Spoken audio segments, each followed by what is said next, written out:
Ganap ng batas ang Republic Act 12063 o ang Enterprise-Based Education and Training o EBET Framework Act. Ito ay matapos silagdaan ni Pangulong BBM ang batas na naglalayong tugunan ang mga job mismatch at underemployment ng mga Pinoy sa bansa. Narito ang report ni Rose Babiera. Nilagdaan ni Pangulong Bongbong Marcos para maging ganap na batas ang Republic Act 12063 o ang Enterprise-Based Education and Training Framework Act. Layo ng batas na ito na tugunan ang isyu ng kakulangan ng formal na pagsasanay at job mismatch para sa higit na oportunidad para sa mga Pilipino.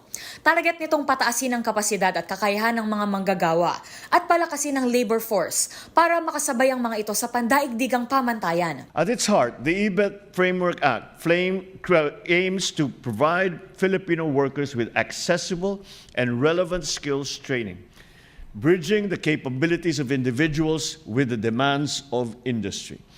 By opening pathways to professional growth, employment opportunities, and entrepreneurship, we are answering the call for quality employment and fostering a globally competitive workforce. Sa ilalim ng batas, isinusulong ng gobyerno ang pakikipag-ugnayan sa mga pribadong sektor para maglunsad ng mga training program na pasok sa pangangailangan ng mga industriya sa bansa. Dagdag pa rito, itataas ang tax incentive sa mga negosyong mag-iimplementa ng mga programa ng EBET, kabilang ang mga on-the-job trainings, apprenticeships at upskilling.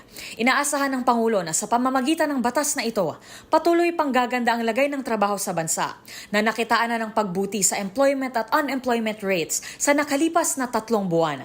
Para sa MBC TV Network News, ito si Rose Babiera. Una sa Pilipinas, una sa Pilipino.